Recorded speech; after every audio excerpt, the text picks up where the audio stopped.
ما زلت في دفاتري قصيدة، وفي ظلال أعيني كشمعة جديدة، وفي ظلال أعيني كشمعة جديدة.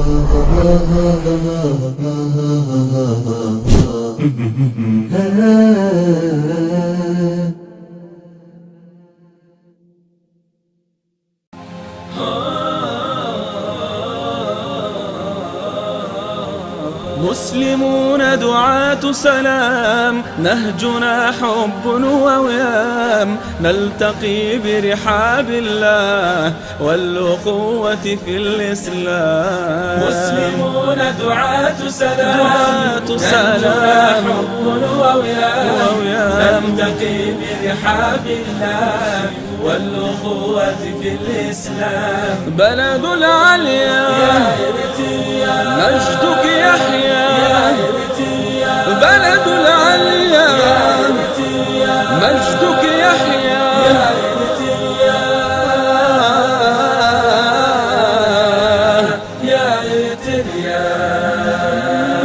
مسلمون بكل يقين إخوة وحدنا الدين، مسلمون بكل يقين إخوة وحدنا الدين. صفنا بالله متين، صفنا بالله متين. دربنا درب بسام، دربنا درب بسام. مسلمون دعاة سلام.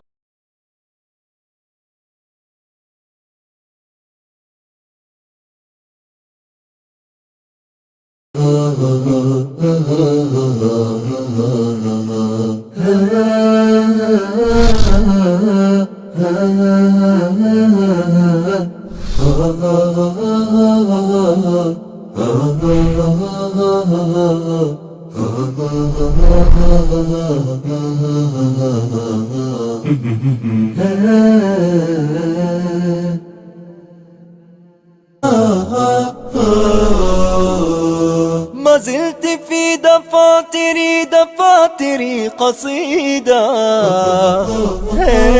وفي ظلال أعيني كشمعة جديدة،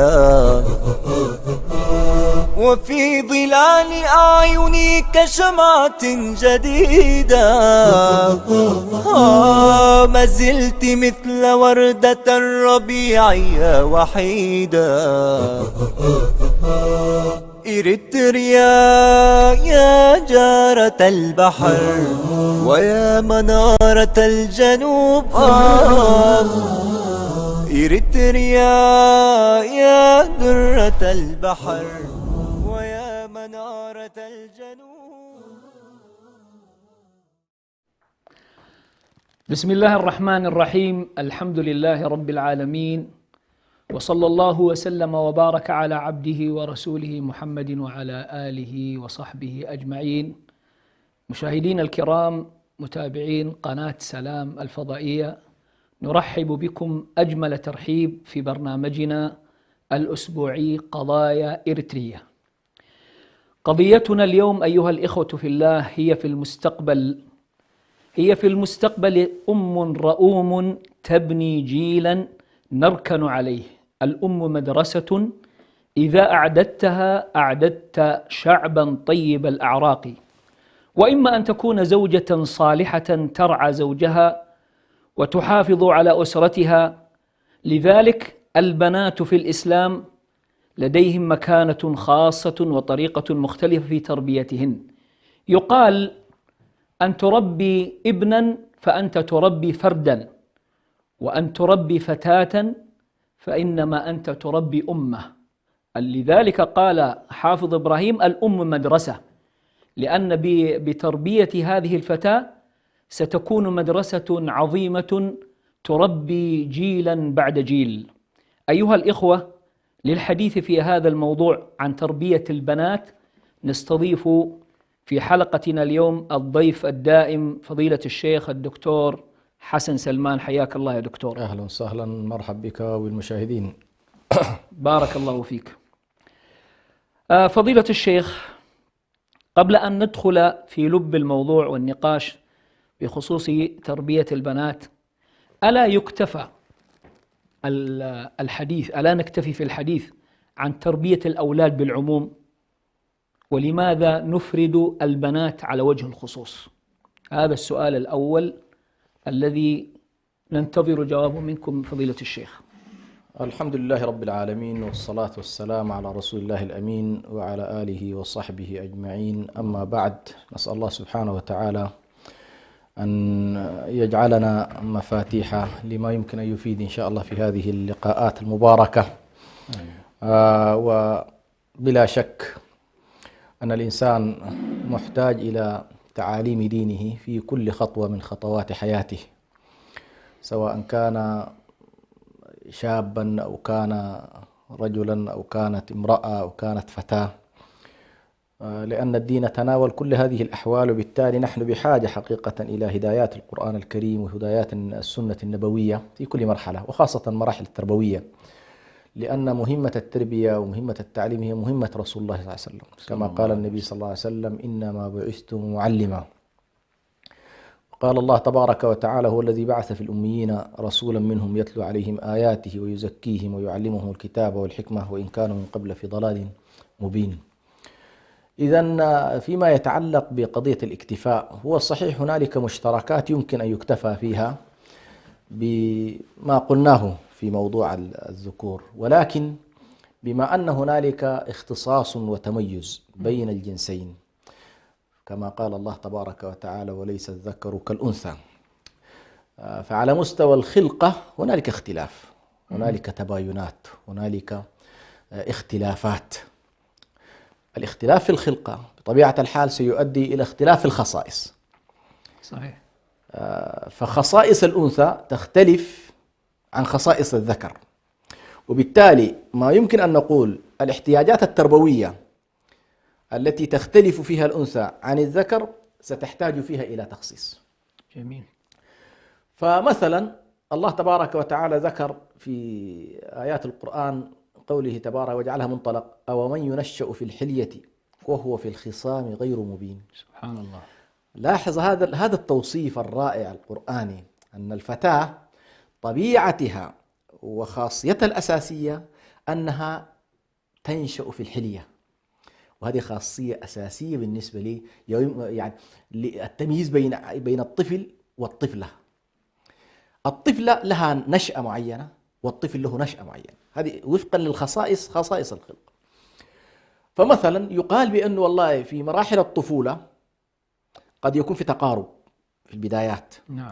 ثم كلما تقدم السن بالفتاة تجد نفسها تفارق الذكر إلى أن يصلوا مرحلة البلوغ والتكليف، والتي يتشكل فيها حتى على مستوى الخلق البلوغ بالنسبة للذكر يأخذ مناحي معينة، والبلوغ بالنسبة للأنثى يأخذ مناحي أيضا، حتى في الشكل. فمظاهر الأنثى تختلف عن مظاهر. صحيح. ومجرد اختلفت المظاهر الشكلية سبحان الله تتغير معها كذلك المظاهر الباطنية، السلوكيات الباطنية. وبالتالي الإجابة على موضوع هل نكتفي به هي حتى أجيزها، أقول بأن الخصائص الخلقية تترتب عليها خصائص نفسية، وتترتب عليها خصائص عقلية، وتترتب عليها خصائص سلوكية، وتترتب عليها خصائص ذوقية، وتترتب عليها كذلك خصائص اجتماعية. جميل. فمثلا لو أردت ببساطة شديدة أقول والله وأنت أمام طفل وطفلة، ستلاحظ أن الطفل كثير الحركة، الذكر حركته كثيرة وخفيفة، ويميل إلى ألعاب العنف، ألعاب القوة، ألعاب البطولة، القضايا اللي فيها سيوف، فيها فرسان، فيها كذا، يظهر على كل قدرات فيها نوع من القوة. الفتاة تميل إلى الألعاب أو من ينشأ في الحلية، تحب دائما قضايا الزينة، تحب الجماليات، تحب الذوقيات، تحب اللمسات الفنية الذوقية. الطفل يميل إلى كثرة الثرثرة، البنت تميل إلى كثرة التركيز. هذه كلها سبحان الله لها علاقة بمسألة الخلق بين هذا وذاك. وبالتالي نحن هذه المقدمة البسيطة تعطينا أن والله نحن محتاجين فعلا فيما يتعلق بالنمط التربوي، أن الطفل يحتاج إلى احتياجات تربوية في كل مرحلة. والطفل لماذا نقول ذلك؟ يعني وأنت تربي الطفل بعيدا حتى عن التربية الأخلاقية والقيمية، حتى على مستوى التعاطي معه كجسد يحتاج منك إلى طريقة تعامل. جميل. ويحتاج منك إلى تلبية احتياجات مختلفة عن احتياجات الأنثى. الأنثى تركز لها في الجماليات، تركز لها في الذوقيات، تركز لها في الفنيات، تركز لها في القضايا ذات الطابع اللي هو الزينة، والولد تركز له في جانب تظهر رجولته وهكذا. طيب، وعلى مستوى استهداف الأمة، يعني قديما كانت الهجمات على الأمة الإسلامية من خلال الحروب وما شابه ذلك، وفي القضايا السياسية وما شابه ذلك. لكن يبدو لي الآن يا دكتور أنه يعني وجدوا أن أسهل طريق في استهداف الأمة اختراقها من خلال، لو قلنا في أجيالها وفي شبابها، نعم. هل الأسهل اختراقها من خلال البنين أو البنات؟ وعلى هذا المستوى يعني هل تخص البنات في التربية من خلال أن هناك استهداف للبنات في إفسادهن وإفساد الأمة وما شابه ذلك في هذا الحدود؟ أحسنت. هذه صراحة يمكن من أخطر ما يمكن أن أسميها قضايا العصر حاليا. يعني مثلا هنالك الآن أشبه ما تكون ثلاثية أو رباعية مستهدف بها البشرية ككل، لا نقول مسلمين، البشرية ككل. منظومة الإلحاد، منظومة الأسرة، منظومة المرأة في إطار الأسرة. صحيح.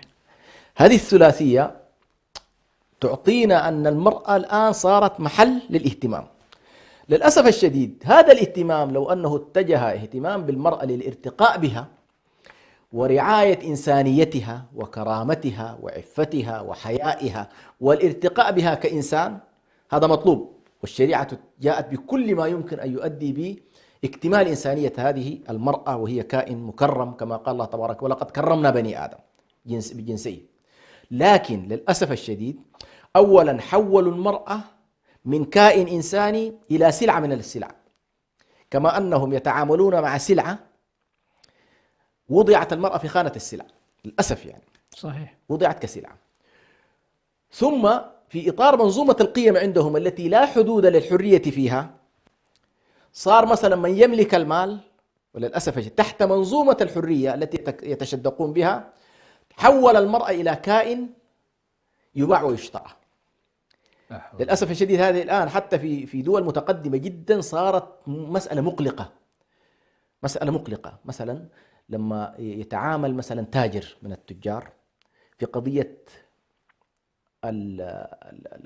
الجانب الجنس، ويسيطر على كمية هائلة جدا من الفتيات اللائي أخرجن من منظومة الأسرة بحجة إنه والله الأسرة لا معنى لها، فأخرجت من حماية أسرة وحماية أب وحماية أخ إلى ما سموه لها بأنه والله أنت لن تستكملي شخصيتك إلا إذا استقليت عن، سموها سلطان الأبوة. لاحظ، سطوة الأب، سطوة الأب وضعوا وكأنه مسكينة هي تريد أن تتحرر من أبيها. هذا الأب الذي يشكل لها الحماية والرعاية ويحمي إنسانيتها إلى أبعد مدى، أخرجوها من دائرته ليتحكم فيها تاجر من التجار، بأنه سبحان الله لتحصل على سكن وتحصل على لقمة عيش وتحصل على شيء مما يمكن أن تظهر به في الإطار العام، تدخل من سن 18 في هذا النوع من حقيقة يعني من أخطر ما يمكن الآن أن يدمر إنسانية المرأة، هذا النوع من التسليع اللي هي سلع، أن تتحول المرأة إلى سلعة من السلع، لدرجة أنه أوصلوها مرحلة إذا أرادت أن تقول لا يصعب عليها. وبالتالي هنا نتحدث الآن، هل نحن فعلا دخلنا في أن المرأة حرة أم أنها استرقت بشكل من الأشكال. هذه الحملة الضخمة جدا التي أجريناها على الرق، وهي حقيقة وصحيح أنه والله أنت الإنسان كائن مكرم يجب أن لا يسترق إلا يعني مرحلة تاريخية مرت وأرادت على كل الشريعة أن تخرجه من دائرة الرق إلى دائرة الكرامة الإنسانية، والشريعة حثت على هذا الاتجاه. ولذلك العلماء قالوا الشارع متشوف نحو الحرية، يعني تحرير هذا الإنسان، لكن أرادوا الآن يلتفوا عليه والعياذ بالله، أدخلوا على كل. فباختصار شديد أنا أتفق معك بأن المرأة في واقعنا المعاصر مستهدفة بشكل كبير، لأنهم يدركون إذا استهدفوا المرأة فالمرأة هي زوج لرجل، وهي أيضا أم لأبناء، وهي كذلك أخت، وهي عمة، وهي الخالة. فستلاحظ بأن مساحة التأثير ستكون كبيرة. لكن لماذا قصدوا المرأة تحديدا بالإفساد؟ لأنهم لما يحولونها إلى سلعة، والنقطة الضعيفة في بني آدم قضية الجنس، هنا تتحول المرأة إلى عامل هدم في المجتمعات، وبالتالي هذه الخطورة في هذا الجانب. لذلك الآن مثلا تجد الاهتمام العالمي بقضية النسوية، ولما تأتي إلى موضوع النسوية هي عبارة عن محاولة لخلق تيار متمرد على كافة منظومة القيم المجتمعية والدينية والثقافية والأعراف والتقاليد التي في حقيقتها تحمي هذه المرأة من حالات الافتراس التي يريد هؤلاء العابثين أن يخرجوها إلى هذه المساحات، وهي مسكينة تحت منظومة التحرر تذهب إلى هذه الساحات، وهي في حقيقتها تتحول إلى سلعة من السلع. إذن من خلال هذا الكلام يا دكتور يعني نريد أن نصل أن الاهتمام بتربية البنات هو مقصود في حد ذاته بلا شك. نظرا أولا الدين الإسلامي والشريعة الإسلامية اهتمت بتربية البنات اهتماما خاصا. نعم. ثم أنه مع وجود هذه الأشياء التي ذكرتها الآن يعني يعطينا انطباع أنه الاهتمام بتربية البنات اهتماما بالغا من الأهمية بمكان. طيب يا دكتور، يعني درج كثير من الناس على أن يوكلوا قضية تربية البنات للأم، يضعون هذا الأمر في جانب الأم، بينما الأب يعني يعتقد أن قضية البنت مع الأم والابن مع الأب. هل هذا الانطباع صحيح؟ وكيف يعني نرتب هذا الموضوع؟ هو للأسف يعني جزء كبير من هذه القضايا هي قضايا عرفية، ولكنها ليست قضايا بطبيعة الحال مدروسة من ناحية علمية ولا من ناحية شرعية. أنا لا أتصور بأن والله فعلا هنالك دراسات علمية حقيقية تثبت لنا أن البنت مثلا يفترض أن تترك للأم ما في هذا الجانب. بالعكس، الله تبارك وتعالى خلق الذكر والأنثى ثم رتب موضوع الأسرة ليقوم على الطرفين. فالرجل له سمات والمرأة لها سمات. يفترض الأبناء يحصلوا على سمات الطرفين، سواء كانت بنت أو كان ولد. نعم. يعني الولد محتاج إلى بعض السمات المهمة جدا يأخذها من الأم، وبعض السمات المهمة جدا يأخذها من الأب. جميل. وكذلك البنت، لو تركت البنت تماما، ما هي في نهاية المطاف لن تكون في حياتها معزولة عن الطرف الآخر. صحيح. هي بعد فترة ستذهب إلى رجل.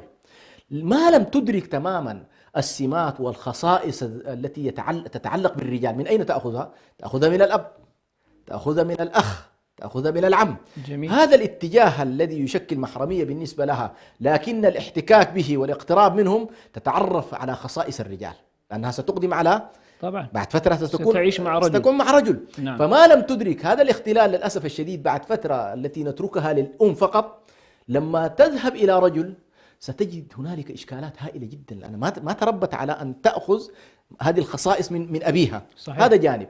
النقطة الثانية هي صحيح جزء كبير مما يتعلق بالأمومة والأسرة وكذا قد تأخذها من الأم، لكن أيضا علينا أن لا ننسى في مرحلة من المراحل البنت محتاجة إلى احتواء الأب أكثر من قضية الأم. طيب هل ممكن نجعلها نسبة وتناسب؟ نعم. يعني ممكن نجعل النسبة الأغلب للأم، نعم، والنسبة الأقل للأب، أم أن الأب والأم يستويان؟ نعم. هي على كل أنا أقول أنه الناس ليسوا سواء. طيب. ليسوا سواء، يعني بعض الناس ما شاء الله عنده من الزمان والوقت وكذا ما يستطيع فعلا أن يجد يوميا مع أبنائه فرصة، أبنائه هنا جميعا. هذا طبعا هو الأفضل والأولى. أقل شيء والله عنده ساعة مع أسرته وأولاده يأخذ جميعا، ويا ليت يكون لكل والد مثلا مع واحد من أولاده في كل يوم أيضا له جلسة خاصة سواء كانت أنثى أو ذكر. هذه طبعا الأفضل. إذا ما تيسرت على كل يفترض أيضا أن يكون له حظ بقدر. هي بلا شك الأنثى قد تكون والله مساحة الاستفادة من والدتها أكبر بكثير، لأنه ستأخذ الأمومة والقضايا التربية، القضايا التربوية، مسألة الأسرة، الجوانب التعليمية الخاصة بالمرأة ستأخذها من الأم، أخلاقيات المرأة، أخلاقياتها كزوجة، أخلاقياتها كأم، كل هذا ستأخذ من. لكن هنالك جوانب جعلها 30% 25% لا بد أن تأخذها من والدها، لا بد أن تأخذها من. لكن هنا في نقطة أيضا مهمة جدا أن ننتبه إليها. أحيانا الذكر صحيح له خصائص والمرأة لها خصائص، لكن لا بد أن ننتبه إلى مسألة الرقة والشدة في الأبوين. جميل. إذا كانت الأم شديدة لا بد أن يكون الوالد مشكلة لا يخف حصلا. لماذا؟ يعني وهذه مسألة تربوية مهمة جدا. إذا كان الأم شديدة والأب شديد بتخرب القصة، مشكلة هذه كثير. فلا بد الوالد هنا بالذات، الوالد كمربي وكشخص قائم على أمر الأسرة أن ينظر إلى طبيعة زوجته. جميل. فإن كانت طبيعة عنف هو يجب أن يلعب الدور الآخر. صحيح. بمعنى من يضرب منها يأتي إلى الوالد. يعني تقصد يا دكتور وكأن لابد يكون في على ما يسمون الصدر الحنين، الصدر الحنين الذي لأنه إذا لم بالذات البنات إذا لم يجدوا يعني من يحتويهم في البيت، نعم، ربما أمر البنات خطير. صحيح. ربما يبحثوا عن هذا في الخارج. أيوة. فلذلك أنت تقصد لابد يكون في توازن. لابد من توازن. يعني جميل. البيت صحيح. يجب مثلا إذا كان والله الأم مرة راخية الموضوع وما جايبة خبر ولا تبالي أصلا بشيء، لابد الأب أن يكون هنا يكون شديد ومراقب ومتابع وكذا حتى لا تفلت الأمور. لكن ما شاء الله في بعض النساء تبارك الله لا يتركون مساحة لتدخل الزوج أصلا. هنا لابد أن يكون الزوج في حالة من أن يحتوي كل الحالات اللي ممكن يحصل فيها، بدل يخرج إلى الخارج يكون هو محل الاحتواء. هذا على كل تحتاج وزنة كما يقال في الأسرة. صحيح. بحيث فعلا ما يكون والله البيت كله مشدود شد كامل، ولا يكون أيضا البيت مرتخي ارتخاء. هو عادة يا دكتور يعني في غالب البيوت الذي يلعب دور الحزم والقوة غالبا هو الأب. نعم. والذي يلعب دور الصدر الحنون، نعم، الذي يحتوي الجميع ذكورا وإناثا هو جانب الأم. نعم. لكن أحيانا قد يختل هذا الأمر، تجد أنه المسألة بالعكس. هي صحيح موضوع القوة هذا شيء، أنا أتكلم الآن عن موضوع القسوة. أنا لكن القوة كلامك صحيح، القوة يفترض أن يكون مركزها هو طبعا يا دكتور القسوة. أيوه. القسوة موضوعها صعب يعني جدا. القسوة يعني لابد، يعني النبي عليه الصلاة والسلام يقول ما كان الرفق في شيء إلا زانه. نعم. وما نزع من شيء إلا شانه. نعم. فبالتالي القسوة على الأولاد قد تؤدي إلى نتائج لا تحمد عقباها. نعم. وكثير من الذين خرجوا بالذات في جانب، أنا أتحدث في جانب البنات بالذات، يعني كثير من البنات اللواتي خرجن من بيوتهن، نعم، إنما خرجن لأجل أنهن لم يجدن الاحتواء الطيب. نعم. والقسوة الزائدة في البيت. صحيح. والمصيبة الأعظم يا دكتور، نعم، أنه قد يكون الأخ الأكبر أيضا يؤدي نفس الدور الذي يؤديه الأب والأم. نعم. وهذه مصيبة. أحيانا تجد حتى لو كان الأب والأم فيهم قساوة، تجد الأخ نعم. يعني يمسك بزمام الأمور فيحن على إخوانه وأخواته.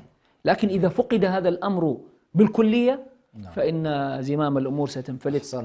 نسأل الله. أنا أحب أن العفو والعافية. هي نقطة شرعية، نعم، مهمة جدا نبه إليها بعض العلماء، وهو هنا نقولها للشباب خاصة إخوان البنات.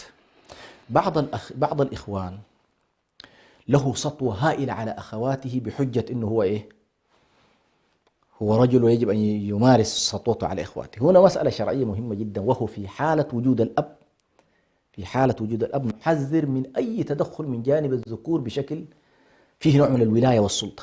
طيب نحن أيضا نحذر الأخ يحيى من أن يقطع علينا هذا الحبل. وإن شاء الله نعود إليكم بعد فاصل قصير أيها الإخوة، انتظرونا، فالموضوع في غاية الأهمية. بارك الله فيكم. إريتريا يا درة البحر ويا منارة الجنوب.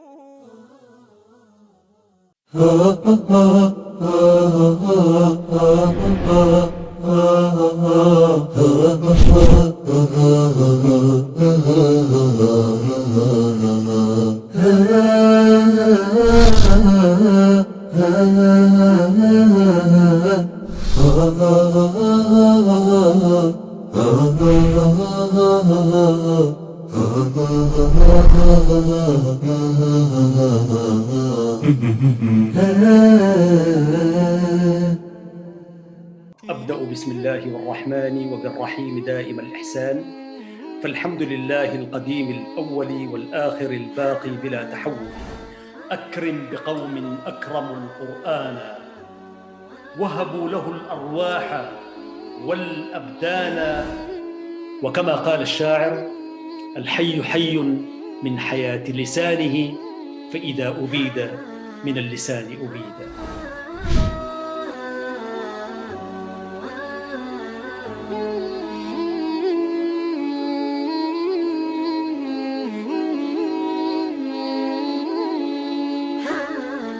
يعلم كما ورد في الأثر بأن الله عز وجل يعطي هذه الدنيا لمن يحب ومن لا يحب، ويعطي الآخرة لمن يحب. وقلنا أن حروف الإخفاء 15 حرفا مجموعة في قول الناظم: صف ذا ثنى كم جاد شخص قد سما، دم طيبا زد في تقى ضع ظالما. بسم الله الرحمن الرحيم. قل أوحي إلي أنه استمع نفر من الجن فقالوا إنا سمعنا قرآنا عجبا. هو الأول والآخر والظاهر والباطن وهو بكل شيء عليم.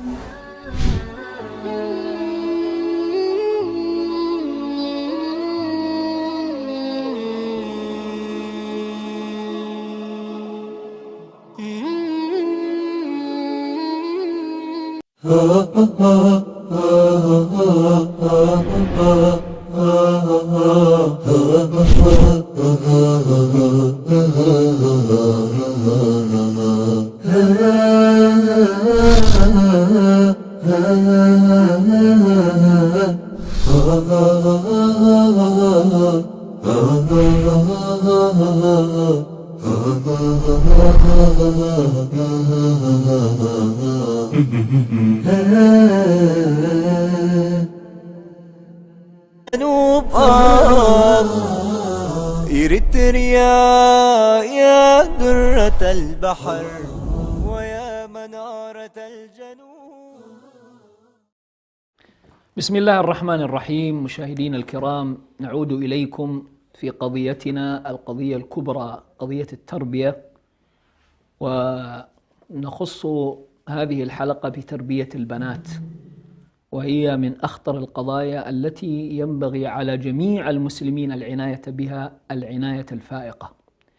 نعود إلى فضيلة شيخنا الدكتور حسن. قضية التربية، تربية البنات، حتى الأولاد يدخلون في هذا الأمر. التربية متى ينبغي أن تبدأ؟ يعني بعض الناس ربما ما يتفطن إلى موضوع التربية إلا بعد أن يشب الأولاد، بالذات البنات. لكن يفترض أن تبدأ التربية من متى؟ متى الوقت المناسب الذي نبدأ فيه بتربية البنات؟ هذا سؤال محير. هذا الحقيقة سؤال صعب، لكن هنالك أول ما قبل التربية وبداية التربية. جميل. ما قبل التربية هو محضن التربية، يعني أن تحسن ابتداء الحضن الذي يربي لك. يا سلام. يعني لذلك النصوص هنا حضت على فاصفر بذات الدين. يا سلام. تربت يداك. فابتداء أنت لا يمكن أن تربي على دين وعلى أخلاق وعلى قيم وعلى كذا وأنت الاختيار سيء. يعني البيئة لها أثر بشكل كبير. بشكل كبير. جميل. وبالتالي نحن نقول من يريد يفكر في التربية عليه أن يفكر في الاختيار. جميل. من البداية. سواء نعم رجل أو امرأة. من البداية. تمام. أنت جميل. تريد تبني. ولذلك أعجبني جدا أحد المشايخ كان يقول الزواج هدفه بناء بيت الدعوة. يا سلام. ده الهدف. يا سلام. إذا أنت تريد تبني بيت دعوة، اختار ما يؤسس معك هذا البيت. لماذا؟ هذه الصورة سبحان الله التي يرسمها الإسلام ببناء بيت الدعوة تستمر معك إلى الجنة. يا سلام. فكأنما أنت يفترض أن تختار مشوارك في الحياة ومشوارك ما بعد الحياة. جميل. الآخرة. إذا أنت المحضن الأساس، وأنت أيضا اختاري الحضن الذي يمكن أن يكون فعلا مربيا. يعني مثلا امرأة تتساهل في رجل لا يصلي، ثم بعد فترة تقول لك والله أشكو من هذا الرجل، تقول لك والله طيب تزوجتيه على هذا الوضع؟ نعم. كيف تزوجتيه على هذا الوضع؟ لماذا لم تحسن الاختيار؟ امرأة تقول لك أشكو من الرجل يشرب الخمر، أشكو من الرجل كذا. هذه كلها إشكالات حقيقة يجب أن نتجنبها بحسن الاختيار. والحمد لله الفرص كثيرة جدا، يجب الناس أن لا تتساهل في هذا الموضوع. النقطة الثانية، تبدأ كذلك التربية من البداية. بل من الناس من قال بأنه والله ما تفعله المرأة وهي حامل له تأثير على جنينه. سبحان الله. عجيب. يعني التي تستمع إلى الغناء وهي حامل ليست كالتي تستمع إلى القرآن وهي حامل. سبحان الله. هذه طبعا من الأشياء التي ثبتت الآن، بأن فعلا المرأة التي تقرأ القرآن يقال بأن ابنها لما يخرج، لأنه خلاص كان هذا السماع بالنسبة له متيسر، فاللي ما شاء الله عليها مبدعة في هذا الاتجاه ستساعد ابنها ما شاء الله. واللي كمان الاتجاه الآخر حيطلع برضو بنفس الطريقة يعني. هذه نقطة. النقطة الثالثة من البداية، طبعا صحيح في البداية في العامين الأساسيين سيكون الانشغال ببنية الجسم، وهذا نمط من التربية الجسدية. هي ستكون حريصة على أن هذا الطفل يراعى من حيث الطعام، من حيث الشراب، من حيث الإرضاع وكذا، وخصوصا الفترة الأولى اللي يفترض ما يأخذ فيها إلا حليب المرأة. للأسف الشديد كثير من النساء يقعن في هذا الإشكال. يمكن أنا في بعض الحلقات نبهت إلى أنه سبحان الله على علاقة بين الإرضاع وبين الزهد في السلطة. المرأة التي ترضع الجنين رضاعة كاملة يكون حبه للسلطة قليل. المرأة التي لا ترضع أو تنقص في الرضاعة أو ما تكمل الرضاعة لابد يكملها بحب السلطة. لذلك النبي صلى الله عليه وسلم لما تكلم عن حديث السلطة وأن الإمارة خزي وندامة إلا من أخذها بحقها، فوقف بعض العلماء في قوله فنعمة المرضعة وبئست الفاطمة. كنا نربطها بأول الحديث فنظن هي السلطة، لا، فنعمة المرضعة التي أرضعت الجنين فلم يحرص على السلطة والإمارة، وبئست الفاطمة التي فطمت الجنين فأثر على ذلك في نفسيته فصار حريصا. فنحن على استنباط عجيب. هذه واحدة من نبه عليها أحد الدعاة يعني أو العلماء في هذا الجانب. فهذا جانب من اللحظة الأولى عليها أن تحرص ما تضيع فرصة أن ترضعه وأن يكون قويا في بنيته. يعني أي محاولة للتقصير في هذه، بعض النساء للأسف الشديد في سبيل أن تحافظ هي على صحتها تضحي بابنها. نحن لا حرج هنا، نقول لا حرج في أن هي تنظم وضعها بحيث والله يستكمل معها عامين كاملين في الرضاعة، ما في إشكال، لأن هذا هو الوضع الطبيعي لها. الوضع الطبيعي أنه هي تنظم نفسها بهذا الشيء. فهذه المرحلة مرحلة البناء الجسدي تأتي بعد العامين. يبدأ الطفل هنا يتلقف المعاني ويتلقف القيم من عمر 2 إلى عمر 5 سنوات أو 7 سنوات. يقال هذا هو العمر الأفضل في زراعة القيم والكليات الكبرى. ركز على البنات يا دكتور عشان نعم عشان الموضوع في البنات. نعم أحسن. أي نعم. فهنا في البنات، لأنه إلى الآن ما في خصوصيات. جميل. أنت محتاج البنت أن تغرس فيها القيم الكبرى، قيم الصدق، قيم العفاف، حب الشعائر، حب الله، حب رسوله، استحضار الدار الآخر، حتى في المرحلة هذه. ليس كما قال أحد وزراء التربية العرب، قال ما معقول نقرأ إذا زلزلت الأرض زلزالها في مرحلة الطفولة. لاحظت الإشكال الكبير. فنحن محتاجين إلى أن هذه الفترة ما تمشي في التفاصيل، ازرع فيه القيم الكبرى. قل تعالوا اتلوا ما حرم ربكم عليكم. هنا سبحان الله نشأ في كليات وترسخت عنده الكليات. يا ولدي الكذب حرام، أكل أموال الناس بالباطل حرام، أو يا بنتي لا تخرجي وأنت عارية، يا بنتي لا تخرجي وأنت كاشفة، يا بنتي احتشمي كذا. يعني في عمر ال5 سنوات يا دكتور نقول لها لازم تلبس. لاحظ هذه حتى لو لم تقلها يجب أن تلاحظ الطفلة في أمها مظاهر تدل على أن هذا هو القدوة، أي مظاهر القدوة. جميل. يعني مثلا أنا أعطيك مثال، كان عندي طفلة صغيرة من طفولتها تدرك بأنه مثلا لا رجل يدخل على أمها، يا سلام، مثلا من الباب، يا سلام، فهي تقول والله لا أمي لحالها أمي لحالها كده. فأنت أحرص أنه والله البيت ككل ما يكون متعاون في هذا الاتجاه. الطفل يدرك إنه والله ما هو المباح وما هو غير المباح. صحيح. هذا أنا أقول لك إياها في فترة مثلا 4 سنوات 5 سنوات، الطفل مدرك تماما إنه والله سيستم البيت على هذا الوضع. فكذلك مثلا المرأة تريد أن تخرج، تلاحظ الطفلة أمها وهي تخرج وهي في سن خلاص سن اللي نأخذ فيه. يعني أنا الآن استحضر أشياء وكان عمري 5 سنوات استحضرها تماما. سبحان الله، كل الأطفال في هذه الفترة الصور التي تلتقط عندهم ستستمر لفترة طويلة. سبحان الله. فمثلا عفة المرأة، حشمة المرأة، حياء المرأة، طريقة تعامل المرأة مع والد البنت، كل ذلك ينعكس على، وهنا يدخل معنا السلوك التربية بالقدوة. إلى عمر 7 سنوات هي تتلقى كثير من الأشياء اللي أنت بتصور بأنه لا تأخذها البنت. طيب هنا في نقطة، معلش يا دكتور، نقطة نعم. حساسة جدا. نعم. الآن في موضوع البنات بالذات، نعم. بعض الأمهات يتساهلن في لبس بعض الملابس الخادشة للحياء. نعم. بحكم يعني بحجة أنه بنتي لا زالت صغيرة. نعم. أنت الآن تقول أن هذا الطفل أو الأطفال يركزون، نعم. يعني يأخذون هذه وكانها تطبع في ذاكرتهم. نعم. الآن بعض الأمهات تقول أنها في بيتها، نعم. وليست أمام الناس، فتلبس بعض الملابس الشفافة ربما أو القصيرة ربما، أو تتساهل أنه بنتها تدخل عليها غرفة نومها وربما هي عارية. نعم. يعني مثل هذه الأمور هل لها أثر على البنات مستقبلا؟ طبيعة الحال كل اللقطات لها أثر. نعم. أي لقطة تأخذها البنت في طفولتها لها أثر. يعني لماذا القرآن مثلا للأطفال وهم يدخلون علينا في الغرف علمهم الاستئذان وهم أطفال؟ نعم.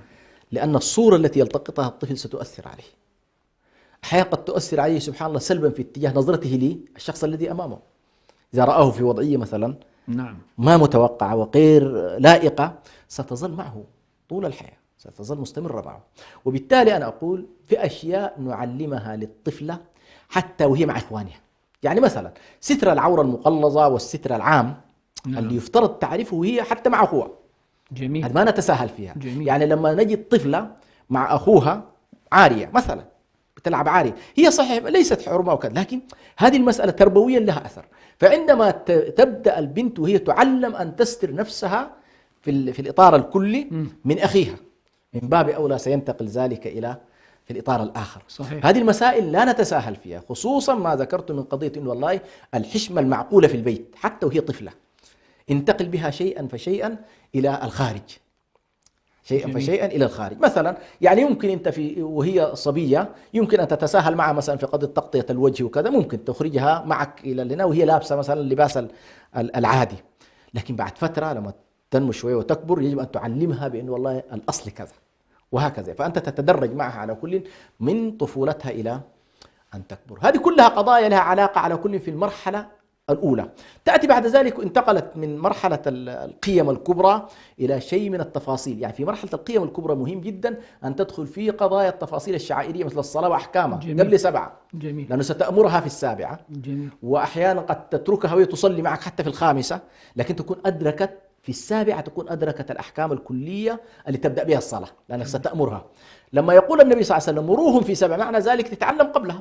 صحيح. يعني إذا قلت صلي في 7 معناها تعلم قبلها، أدرك ذلك، فتبين لها الأحكام، تبين لها التفاصيل بتاعة الصلاة وكذا وتستصحبها معك. ويفضل البنت دائما الأم تأخذها معها في الصلاة، يعني أيضا حتى تكون تأخذها معها في الصلاة لتأخذ مباشرة معها، فلا تتركها يا بنت تصلي وانت لا. اتوضت الأم تتوضى معها أيضا البنت. لبست الأم لباس الصلاة تلبس بنتها لباس الصلاة، تتركها معها تبدأ معها الصلاة. ما شاء الله. هنا سبحان الله هذه الصورة ستكون لها أثر كبير جدا، وستظل سبحان الله البنات والأولاد يحتفظون باللقطة الأولى في حفظ القرآن.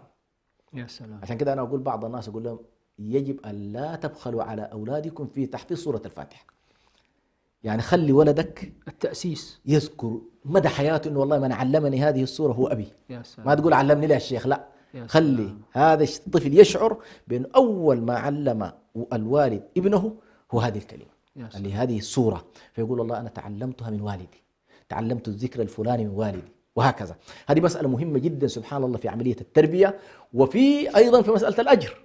يعني هذه السورة التي تعلمها الطفل وعاش بها الحياة لك دائما كلما قرأ هي في ميزان الحسنات. فالأم نحن أيضا نحرص هنا إن شاء الله أن نقول حاولي قدر الإمكان أغرسي في البنت هذه المعاني، حفظيها القرآن، حفظيها الأذكار، أذكار الصباح، أذكار المساء، ثم ندخل بعد ذلك إلى المرحلة العمرية التالية وهي خلاص البنت ستكتمل. هنا لا بد أن تكون الأم نبيها في أنه أنت يا بنتي ستدخلي في مرحلة الآن طبيعتها تمهد لها. نعم. ولا يكون هناك أي شيء يكون أشكال الحياة، يا بنتي أنت الآن سيحصل لك كذا وكذا وكذا وتستعدي بكذا وكذا، أحكام هذه المرحلة هي كذا، فتبين لها الأحكام الشرعية قبل أن يأتي موضوع الحيض. صحيح. يعني مجرد ما جاء الحيض إلى البنت يفترض تكون هي إيه؟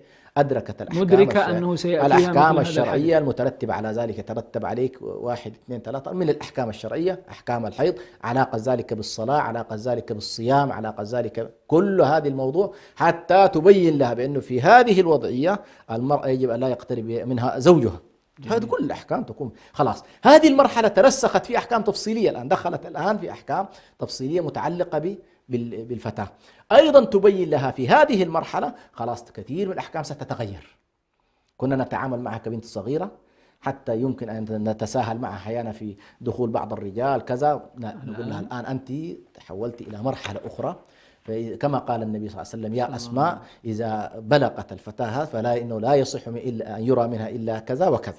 فلاحظ كيف أن النبي صلى الله عليه وسلم كان يستثمر هذا الوضع من الناحية التربوية. طيب الآن يا دكتور الإشكال، هذا التدرج جميل، ولكن الإشكال بعض الآباء والأمهات يهملون أولادهم بالعموم والبنات على وجه الخصوص، يهملونهم حتى إذا وصلوا إلى مرحلة معينة وبدأوا يمارسون بعض الأعمال إذا صح التعبير المنحرفة أو الخارجة عن المألوف، هنا يبدأون بالاستيقاظ.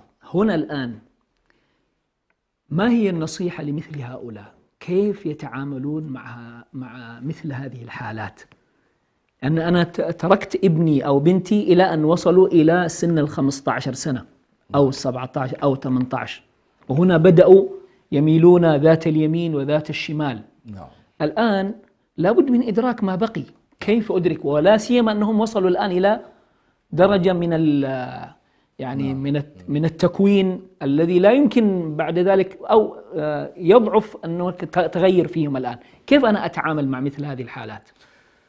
هو للأسف يعني هذا النوع من التفريط طبعا ثمنه فادح، ثمنه فادح. يعني احنا قبل ذكرنا التأسيس الصحيح أن تنشأ علاقة إيجابية بين الأولاد وبين الأب والأم. نعم. مجرد ما البنت سبحان الله دخلت في المرحلة العمرية التي تحدثنا عنها، دخلت في البلوغ، دخلت في الرشد، حاجتها إلى الأب أكثر من حاجتها إلى الأم. حاجتها إلى الأم فقط في الأحكام الخاصة التفصيلية هذيك تبينها الأم. لكن حاجتها إلى في اللحظة هذه تنشأ عند البنت ما يمكن أن نسميه الحاجة إلى التدفق الهائل من الحب من طرف رجل. لاحظ. جميل. هي تريد هذا الجانب، تريد أن تشعر بأنثويتها كما يقال. سبحان الله يقول لك كلمات الحب المتدفقة من الأب تشبع البنت لدرجة أنها لا تحتاج معها إلى شيء آخر. يا سلام. كذلك الإخوان أن يشعروا أختهم كذلك بهذا النوع من الكلمات. يقال البيت اللي يعيش هذا النوع من الجفاف العاطفي، إنه والله كلمة الحب، كلمة الرقة، الحنان، التعبير عن، حتى أحيانا إذا رأيتها لابسة شيئا جميلا أن تعبر لها عن أن هذا الوضع جميل فيها. هذه القضايا سبحان الله إذا وجدتها داخل البيت لن تبحث عنها خارج البيت. صحيح. التفريط في هذه المرحلة كما تفضلت، البنت تبحث بعد ذلك خلاص هنالك جفاف، هنالك بيت لا يحاول أن يحتويها، لا يتقبلها، لا يتفهمها. تبحث هنا في الدريبات كما يقال. هذه الدروب للأسف الشديد. اللحاق أحيانا إذا تورطت مشكلة. أنا على كل كان لي نمط في التربية مع بناتي، تحية لهم من هنا. كان عندي نمط أقول لهم أو أشكل معهم صداقة بأن يقولوا كل شيء، يعني بعد أن يخرجوا من البيت كل شيء يحصل لهم في الخارج يحكى لي، ما في إشكال. جميل. ما في أي إشكال، يعني في أمان كامل، عنصر الأمان موجود. بل أنا أقول لهم فقط يهمني شيء واحد، أنا طبعا مبيح لهم أقول لهم في إطار المشروع ما عندي مشكلة. تمام. وعندي قاعدتين، أقول والله اللي تقول أريد أن أدرس تكون صادقة معي وتدرس كليتها تمشي في الدراسة. اللي عندها رغبة في الزواج تضعني في الصورة، يا أبي أنا عندي الرغبة في الزواج، لاحظت؟ أساعدها في هذا، ما عندي مشكلة. جميل. لكن لا تحاول أن تخلط علي الأوراق. مم. أنت تريد دراسة، أشد معك في الدراسة. وبفضل الله سبحانه وتعالى بهذه الصورة معظم الأزواج جاءوا عن طريقي أنا. ما شاء الله. لاحظت؟ ما شاء الله. كنت أقول لهم حتى كان عندي نوع من الجرأة بعض الشيء، أقول يا أخي من يريد كده، أقول ما أنتم خلاص طالعين إلى الشارع ذاهبين إلى الجامعة، أي شخص يقول لكم والله أنا أريد أن أبني علاقة حب، طيب. أعطيه هذا الرقم. جميل. معطيهم تلفوني مباشرة، نقول والله يا أخي ما عندنا مشكلة، تواصل مع لا حتى ممتاز. تشعر هي بإيه؟ ممتاز. ثم هذه المسألة تساعد في ما؟ تساعد بأن البنت أنت متفهم مشاعرها. متفهم المشاعر اللي هي كأنثى. جميل. تريد أن تساعدها في رسم مسار صحيح لمشاعرها، لا تريد أن تكبتها. هذه مهمة. تمام. إنه أنا والله متفهم مشاعرك كأنثى، أعرف أن لك رغبات، لك كذا، أنا يهمني شيء واحد، إن والله هذه الرغبات تأخذ المسار المشروع ولا تأخذ المسار إيه؟ هنا سبحان الله البنت تشعر بالأمان. وبالتالي لو أنها جاءت بشخص قالت والله هذا فلان، أنت تناقشها في فلان، ما في مشكلة. ناقشها في هذا الشخص، فيه إيجابيات، فيه سلبيات، فيه كذا، فيه كذا، فتساعدها في اتخاذ إيه؟ اتخاذ القرار. ونحن نحتاج إلى من يساعدنا في مثل هذا نعم، هذه مسألة مهمة جدا. للأسف الشديد التدارك شيخنا، التدارك نعم. أحيانا قد يكون صعب، خصوصا وهذه قاعدة أخرى أيضا، قاعدة عندي تربوية أقولها أيضا للبنات، أقول إياك أن تسلم القلب إلا مرة واحدة وبعد اتخاذ القرار الشامل داخل الأسرة. هذه تحتاج إلى فكر عميق. هذه يعني القلب بالنسبة للمرأة مرة واحدة. جميل. فإذا كان سلمته عشوائيا، البنت لقت واحد راسلها بالواتساب وأعطاه خطاب فسبحان الله ارتمت مشاعرها نحو هذا الشخص، وهو الشخص المستقبلي. الله يكون حكمت على نفسها بالشقاء. الله المستعان. فنحن نقول الفتاة لحظتها واحد، تقدم شخص يأتي بالباب، الكل يكون عارف، تتخذ المراسم الصحيحة، تنشأ علاقة صحيحة. بل أقول القلب يجب أن تترك فيه مساحة حتى لحظة العقد. حتى لحظة هذه تحتاج إلى أيه. تربية في غاية الدقة. على كل حال الآن معنا الأستاذة جوهرة محمد من بريطانيا، من لندن. السلام عليكم أستاذة جوهرة. وعليكم السلام ورحمة الله وبركاته. يا أهلا وسهلا، مرحبا بك مرة أخرى. ما شاء الله، هذه للمرة الثانية في هذا الأسبوع تكونين معنا في برنامج قضايا إريتريا، ولكن المرة هذه باللغة العربية. أستاذة جوهرة بارك الله فيك، بحكم أنك على ما أعتقد عندك 3 بنات على ما أعتقد، نحن الآن حديثنا عن تربية البنات. حدثينا عن يعني الطرائق التي سلكتيها في تربية بناتك. وأنا أعرف يعني منك أن بناتك ما شاء الله تبارك الله على مستوى عالي من الأخلاق والأدب، فحدثينا في هذا الأمر، لأن التجربة خير برهان للذين يتابعون. تفضلي أستاذة جوهرة. جزاك الله خير يا شيخ. أولا أنا لما فتحت الفيسبوك وشفت لايف وشفت يعني برنامج ما شاء الله يعني عن تربية البنات عامة، والمفروض تربية الأولاد ككل يعني، فما شاء الله يعني كلامكم جميل. دكتور حسن ما شاء الله كلامك جدا رائع. بس كان عندي أنا كنت حامل مداخلة يعني، طبعا أنا زي ما قلت عندي 3 بنات الحمد لله، وتربية البنات أنا بشوفه أصلا من تربية الأولاد، خصوصا إحنا هنا في الغرب يعني بتحافظ عليهم من البداية. هم يشوفوك لابسة عباية ومحتشمة، هم بيقلدوا الأم ويكبروا على هذا يعني. طفولهم ما كانوا بيلبسوا ملابس القصيرة والأشياء هذه، وحتى الحجاب يعني لابد إنه لا يطلعوا بالحجاب. يعني معظم البنات هنا عندنا كده هم يقتدوا بالأم يعني. بس المشكلة إنه مجرد ما يكبروا ويشوفوا ويبدأوا يشوفوا الناس اللي برا صحباتهم أو وكذا يبدأوا يتغيروا شوية. في بنات بيثبتوا على هذا الأمر، وفي بنات بيقول لا أنا ما أبغى ألبس الحجاب الآن، أبغى أطلعه وأبغى ما أدري إيش. فهنا في النقطة هذه يبغى يعني يحتاج الأم والأب يصبروا عليهم ويتفهموا الوضع. أنا أشوف المشكلة مش مشكلة الحجاب، يعني الحجاب يعني ممكن يلبسوها في أي وقت، لكن إذا يعني ما أصر عليها أنه لازم تكون لابسة حجابها، لكن هي الأمور الثانية الأخلاق والصلاة والعقيدة يعني هذه أهم حاجة من أي شيء ثاني. مع أنه يعني دائما نذكرهم نقول لهم الحجاب ممكن يبعدك عن أشياء كثيرة، يعني هذا يعني يعتبر ركن من الأركان يعني للبنت خصوصا يعني. فسبحان الله هي تربية البنات عامة هي صعبة جدا، بس أنا وصيتي إنه الأم لابد إنه تصبر عليها. حتى لو بنت طلعت الحجاب، قبل كم يوم كانت أختي تقول لي أنا بنتي وصلت 18 وقالت خلاص أنتوا غصبتوني على الحجاب وأنا ما أبغى ألبسه. مو مشكلة، حتلبسوا يوما من الأيام يعني. ف أعطيها الحنان، أعطيها الحب، خلي أحتويها إلى أن ترجع إلى ما كانت عليه. هذا اللي أنا أقوله يعني. فسبحان الله كلنا معرضين لهذا الشيء، وربنا يثبتهم ويثبتنا.